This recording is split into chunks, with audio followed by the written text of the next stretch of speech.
Oui, je suis Michel Chauvet.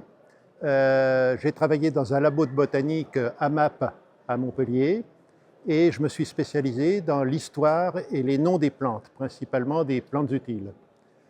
Donc j'ai publié une encyclopédie des plantes alimentaires, ensuite un dictionnaire étymologique des noms latins des plantes, et aujourd'hui je présente un dictionnaire étymologique des noms français, à savoir essentiellement les noms populaires, qui se sont transmis depuis les origines de la langue vers le XIe siècle jusqu'à nos jours, au travers de nombreux ouvrages, des récits de voyage, des pharmacopées, des ouvrages des botanistes et autres. Il a été dit que la botanique faisait appel à de nombreuses disciplines, donc moi je vais y ajouter la linguistique. Alors, attendez. Voilà. Alors, tout d'abord, je vais commencer par quelques définitions.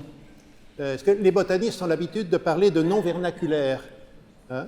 Alors, c'est donc une expression qui désigne simplement les noms qui ne sont pas en latin, d'une manière générale, et sans distinguer. Alors, moi, je distingue justement les noms populaires et les noms savants.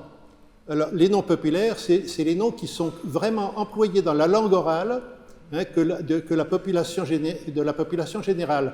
Par exemple, on dit pomme de terre. Hein, c'est un nom où vous allez acheter 1 kilo de pommes de terre sur le marché.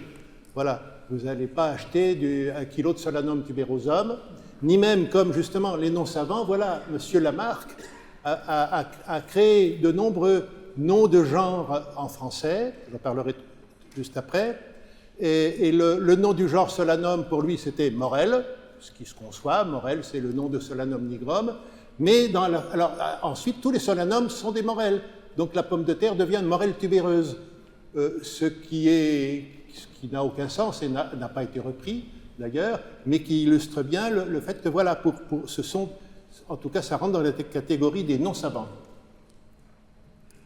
Alors, par ailleurs, les noms de la langue, donc, vous en avez de deux types. Hein. Vous avez les noms hérités et les noms empruntés. Les noms hérités, c'est ceux qui viennent transmis de façon orale et de façon continue, hein, depuis, par exemple, le latin populaire jusqu'au français. Oui, alors j'ai mis, par exemple, le anétum a donné en fait anois ou anoé. Voilà, et ce mot, comme vous savez, donc a disparu. Alors qu'après, on a une autre catégorie de noms empruntés, qui sont empruntés d'une autre langue. Alors cette langue peut être le latin. Par exemple, le mot aneth donc, a été réemprunté par le français au latin anetum, mais l'emprunt peut se faire de nombreuses langues différentes. J'ai cité donc l'occitan avec le mot seigle, parce que dans le bassin parisien, on ne cultivait pas de seigle, donc il n'avait pas de nom. Le seigle, c'est une culture essentiellement de la zone occitane.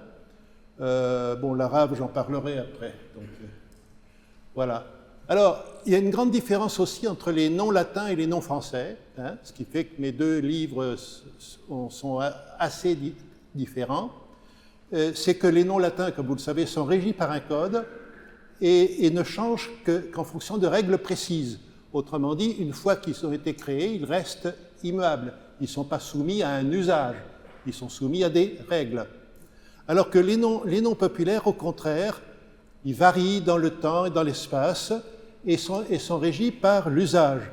Et alors l'usage, qu'est-ce que c'est? Alors souvent c'est l'usage le plus fréquent dans la langue standard, hein, qui finit par s'imposer. J'en montrerai quelques exemples. Et l'usage en particulier, il suit souvent une logique commerciale, parce que les produits les produits commercialisés, évidemment, sont essentiellement connus via le commerce, et c'est donc la variante de la langue commerciale qui tend à s'imposer. Alors ça, un linguiste romaniste bien connu des linguistes, qui est Raymond Herveillé, l'avait établi dans un gros article sur les noms de l'aubergine, puisque en français, l'aubergine s'est appelé Bringelle, Mélongène, Bélangère, Bérangère, même Mayenne, etc. Et il y avait un foisonnement de noms. Et en fait, c'est le mot aubergine qui s'est implanté. Pourquoi? Parce que les premières aubergines à être commercialisées venaient de Perpignan, où on parle catalan, donc, oui, venait de... Donc, le catalan dit albergine, et ça a été emprunté par le languedocien aubergine, et en français, ensuite, aubergine.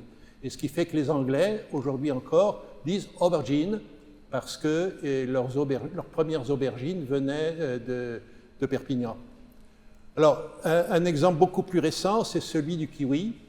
Quand le kiwi a été introduit, on lui a donné plein de noms tout à fait bizarres, comme groseille de Chine, ou encore pire, souris végétale. Allez vendre un fruit qui s'appelle souris végétale. Hein. Voilà.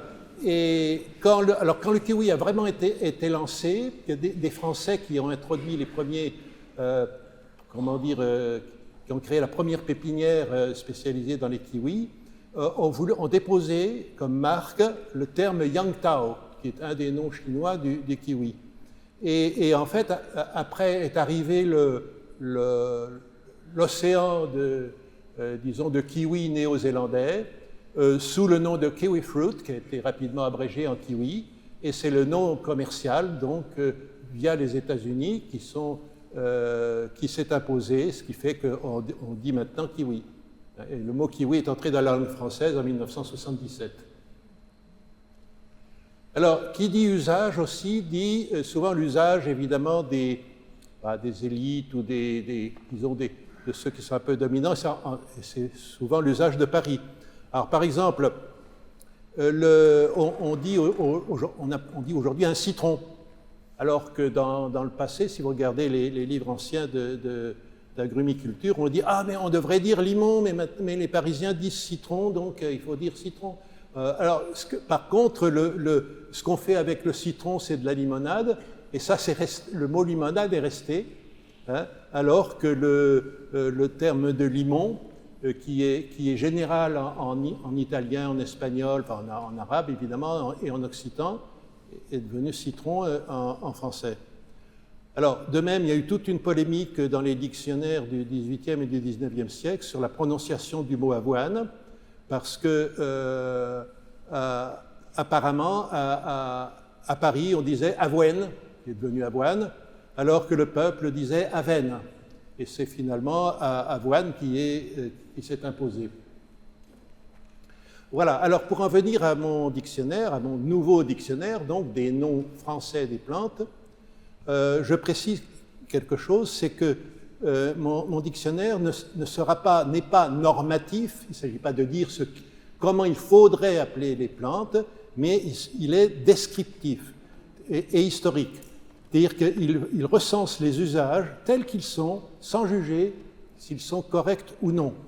Alors, je dis ça en insistant parce que, en ce sens, donc, ce que j'ai fait est très différent de ce qu'a fait David Mercier pour les noms français normalisés de la flore de France, hein, qui a fait, lui, un dictionnaire normatif. C'est exactement l'inverse, c'est-à-dire qu'il a choisi les noms qui lui semblaient les meilleurs pour désigner les genres botaniques, les genres et les espèces. Alors, les noms français. Alors, le français, alors, comme vous savez peut-être, le premier texte en français date de 843, c'est les Sermons de Strasbourg. Voilà, à l'époque où le royaume de Charlemagne était divisé en deux, il y avait là une région francophone et une région germanophone. Et voilà, mais après les Sermons de Strasbourg, en fait, on a... procédons par ordre. Oui, et alors, il y a quelque chose que peu de gens savent, mais moi, je me suis toujours préoccupé de savoir quelle langue parlaient les gens, en particulier les puissants.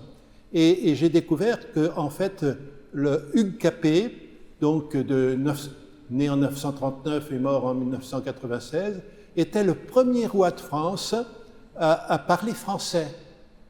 Tous ses prédécesseurs parlaient francique, parce que, comme vous savez, c'est des Francs, autrement dit des Germaniques, hein, qui se sont imposés dans tout le nord de la France, au point que maintenant on parle de France, alors qu'on porte le nom d'une peuplade germanique, ce qui est quand même assez amusant, disons, pour les bon, pour les populistes et autres, enfin passons. Voilà, et donc Hugues Capet, c'est le premier roi de France qui ne connaissait que le français.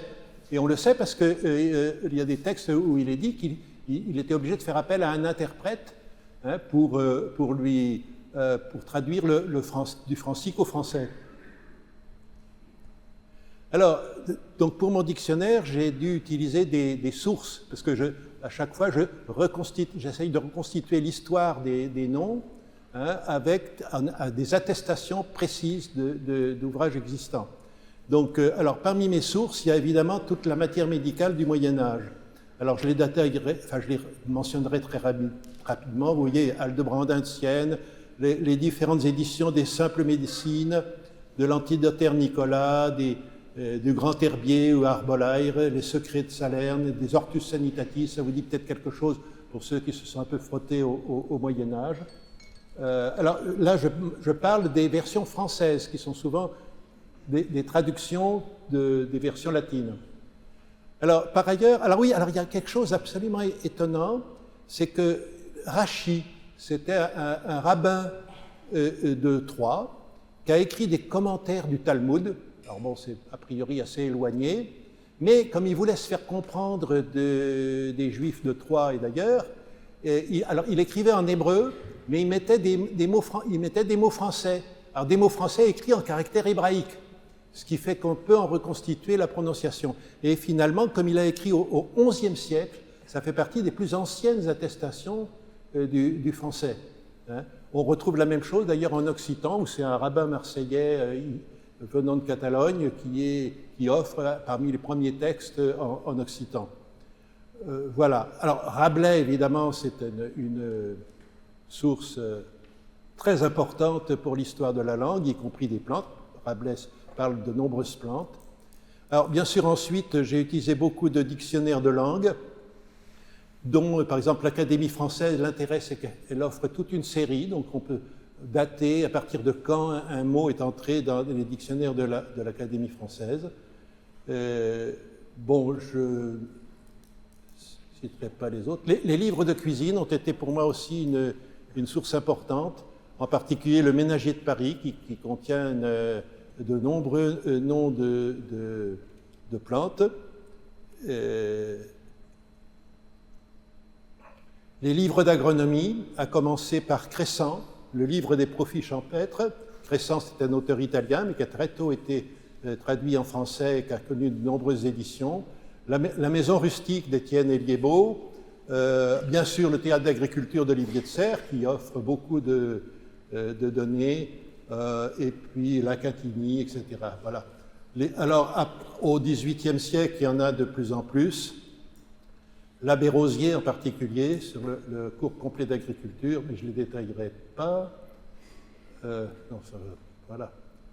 Alors, chose amusante, il y a des dictionnaires bilingues qui ont été très importants, et le plus important finalement, c'est celui de Cotgrave, qui était un Anglais qui a écrit un dictionnaire comment dire, qui traduisait les mots français en anglais et qui nous offre les premières attestations de nombreux mots français.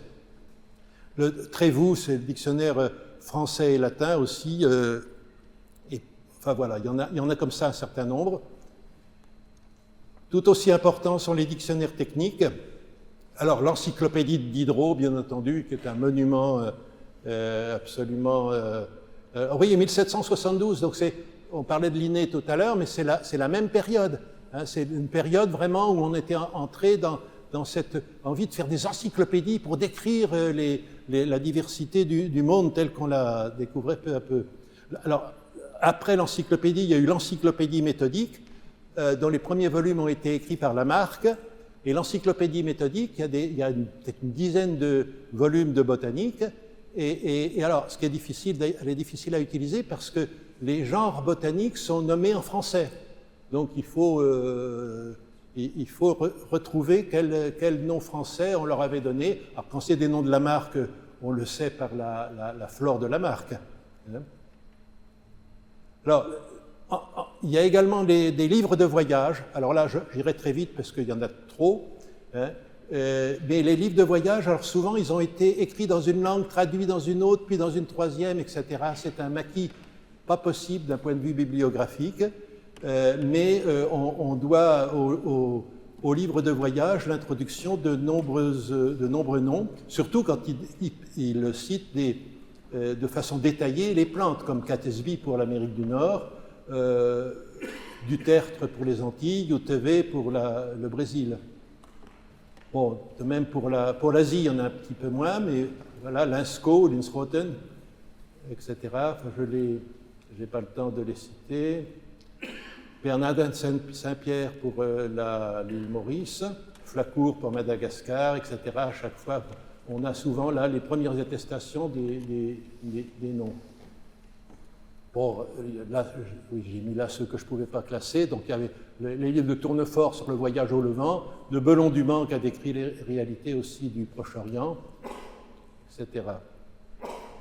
Alors, enfin, il y a d'autres sources, c'est les botanistes de la Renaissance, dont les premières éditions ont été faites en latin, mais très tôt, il y a eu des traductions. C'est le cas de Clusius, alias de l'Écluse. C'est le cas de Fuchs, d'Aléchant, de Matthiol et Pinet qui a traduit Pline. Donc là, les auteurs étaient obligés de trouver des noms français à mettre en face des noms latins qu'ils avaient dans leurs sources. Bon, ensuite sont venus évidemment tous les noms de la botanique et de la matière médicale moderne, mais je ne détaillerai pas. Alors, pour en venir directement à des exemples, hein, parmi les auteurs qui ont contribué à créer des noms, on trouve Vaillant. Alors, Vaillant, par exemple, Vaillant, c'est lui qui a créé le mot Cupidone pour la Catananke, ce qui signifie à peu près la même chose. Et il fait un commentaire, c'est la plante qui force ou met dans la nécessité absolue d'aimer. Bon, voilà. Alors, je ne sais pas si Cupidone est resté dans l'usage courant, enfin, en tout cas, je l'ai retenu.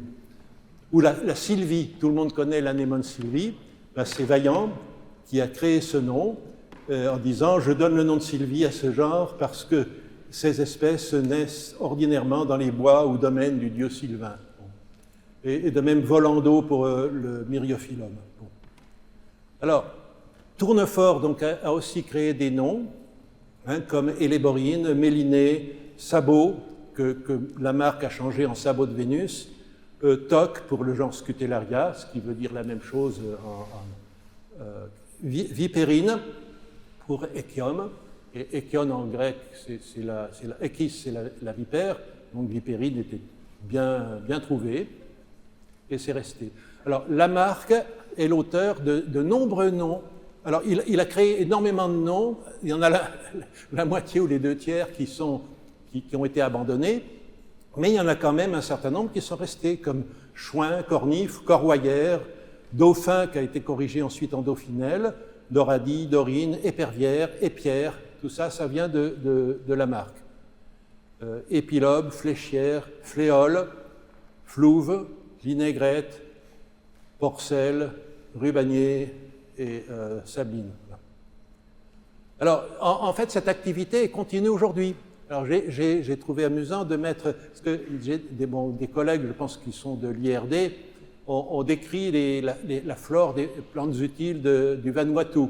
Alors, Vanuatu, c'est quand même très exotique pour nous, et il n'y a pas beaucoup de botanistes qui s'en étaient préoccupés auparavant. Et ils ont donc dû créer des noms français. Et ils l'ont fait de façon, à mon avis, assez intelligente. Ce qui fait qu'on leur doit, par exemple, le nom de Nangai. Vous avez peut-être entendu parler de cette noix, de ce fruit sec qui s'appelle Nangai. Donc voilà, quelques noms restent tout à fait récents.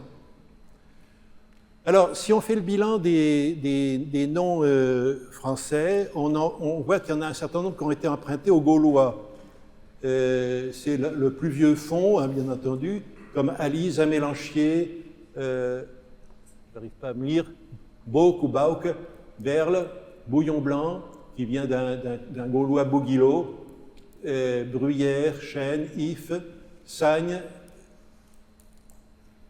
Vélard et Vergne. Vous voyez qu'il y a beaucoup de noms d'arbres. Alors, cela dit, je vous parlais du francique, on devrait dire plutôt le bas francique, hein, qui était la langue parlée, donc par les Francs en France, et à qui on doit donc des noms comme Aune, Blé, Hêtre, Ou, Broute, Garance, Gloutron, Guigne, Rouche et Troène. Donc des noms en fait que vous connaissez tous, hein, etc., et dont on n'imagine pas qu'ils puissent venir de la langue des envahisseurs francs. Alors il y a aussi donc des noms empruntés à l'occitan, il y en a beaucoup, parce que là, évidemment il y a des réalités qui venaient du monde occitanophone et qui n'avaient pas d'équivalent dans la langue d'oï, et donc on a implanté par exemple bigarade pour l'orange amère, parce qu'il n'y a pas d'orange, on ne cultive pas d'orange dans le bassin parisien. Alors un autre phénomène qui s'est produit pour les noms, c'est que certains noms étaient au départ des noms de produits et sont devenus seulement après des noms de plantes, comme soja. Soja, en fait, c'est au départ le nom de la sauce. Et parce que du temps de Linné, par exemple, Linné s'est complètement mélangé les pédales dans l'identification du soja, mais il connaissait la sauce. Et donc, voilà, soja est devenu le nom de la plante. Alors même, j'insiste sur courgette, la courgette n'est pas une plante, c'est le fruit cueilli mature de... C'est fini ou quoi? Non mais... Il y aura moins de questions. D'accord, oui, ok. Voilà. Alors, parmi les ressources auxquelles on fait appel, c'est potimarron, des mots valises. Alors, ça c'est surtout utilisé pour les agrumes, comme hortanique, citrange, etc. Voilà.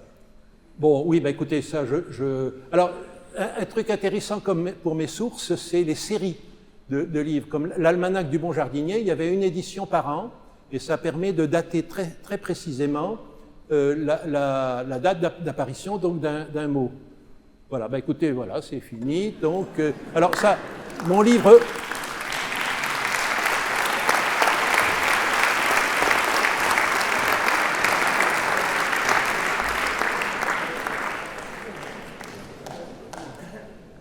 Oui, non, mon livre ressemblera peut-être à ça, mais en fait, c'est pas encore sûr, hein, mais c'est a priori Biotope qui va le publier.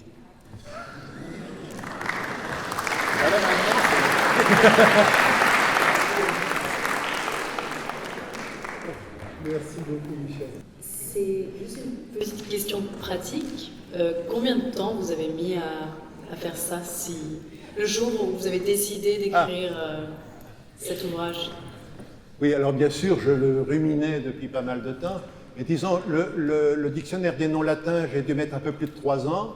Et là, pour les noms français, j'ai mis un peu plus de 2 ans parce que j'ai maintenant la méthode, et voilà. Et en même temps, je sens le temps qui passe. Hein, donc, j'essaye de me fixer des priorités en me disant qu'il faut que je ne peux pas mettre 20 ans ou 25 ans comme ce que j'ai mis pour mon encyclopédie des plantes alimentaires. Je n'ai plus le temps. Vu toute la bibliographie que vous avez dû faire, c'est rapide. Hein. Bravo. Voilà. Bah, heureusement, maintenant, disons que avec Internet, on peut télécharger tout ce qu'on veut comme livres anciens, et c'est vraiment, ça permet de travailler beaucoup plus vite. Bah, ça prend quand même énormément de temps, mais avant, il aurait fallu une vie entière pour faire chacun des bouquins. Aujourd'hui, on peut travailler plus vite. Merci beaucoup pour votre conférence et pour votre ouvrage. Je m'interrogeais sur la fiabilité qu'avaient les auteurs pharmaciens ou vétérinaires au XIXe siècle, qui ont écrit beaucoup de matières médicales, de codex, qui ne sont pas forcément des codex officiels. Est-ce qu'il y a beaucoup d'erreurs, de répercussions d'erreurs chez ces auteurs par rapport aux dénominations de plantes, notamment en français? Alors, les erreurs, en fait, elles sont entendues aux botanistes qu'aux autres. Par exemple, je pense au jalap. Il y a eu une grande confusion sur qu'est-ce qu'était le jalap véritable. Mais ça, c'est la faute aux botanistes. On connaissait mal les plantes. Parce que ce qu'on voyait arriver en Europe, c'était des produits, des séchés ou autres. Donc, il y avait alors, éventuellement, on les reconnaissait, on les distinguait par leur provenance, hein, mais on n'en savait pas plus. Donc, voilà, donc, mais au fur et à mesure de l'avance des botanistes, ça s'est corrigé. Alors, il y a un petit truc que j'en profite pour ajouter, c'est que quand je parlais de l'usage, c'est que, par exemple, pour différencier avec les noms botaniques, géranium, c'est un nom latin d'un genre botanique, bon, qui a été traduit en nom savant botanique par géranium, et qui est devenu maintenant un nom populaire. Alors, mais le nom populaire ne désigne pas des géraniums, mais des pélargoniums ornementaux. Alors, certains botanistes s'écrient en disant « Oh, mais les gens font des erreurs ». Mais non, ils ne font pas des erreurs. C'est les botanistes qui ont changé d'idée. Parce qu'au départ, les pélargoniums étaient inclus dans le genre géranium. Donc, l'usage est resté. C'est comme ça. C'est les botanistes qui ont changé, pas les gens. Bon. Mais pas toujours. Les acacias n'ont jamais été appelés mimosa par les botanistes. Si, mais alors, là, tu fais une erreur. Pour Linné, les acacias étaient dans le genre mimosa. C'est Miller qui a créé le genre acacia. Et en fait, les premiers acacias à être connus, c'était l'acacia de Robin, qui est devenu le robinier. Non, justement, il y a eu toute une... Et chose amusante, c'est que mimosa, les mimosas d'aujourd'hui donc sont des acacias, des botanistes, mais le mimosa pudica n'est pas appelé mimosa, mais sensitive. Donc là, on a un méli-mélo en cascade, hein, mais voilà. Non, mais c'est...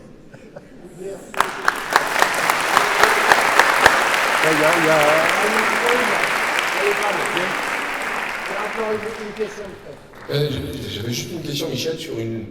Peut-être qu'il y en a plein d'exemples, mais il y en a une qui me vient, c'est l'histoire de la vulnéraire. C'est qu'il y a à la fois Antilles vulneraria et Hypericum numularium. Donc, est-ce qu'il y a des plantes comme ça? Est-ce qu'il y a un lien? Comment un nom commun peut être en fait utilisé sur plusieurs plantes? Est-ce que tu as été confronté à ce genre de choses? Oui, non, mais pour une raison très simple. Tu comprends bien que vulnéraire, ça peut désigner n'importe quelle plante qui sert à soigner des blessures. Donc, quelle que soit leur parenté botanique. Donc, c'est normal que ça finisse par se retrouver dans des plantes différentes. Alors, sans parler que vulnéraire, c'est en français, vulneraria est en latin, donc il y a toujours un jeu d'aller-retour entre le français et le latin. Hein. Allez, il reste aussi, voilà.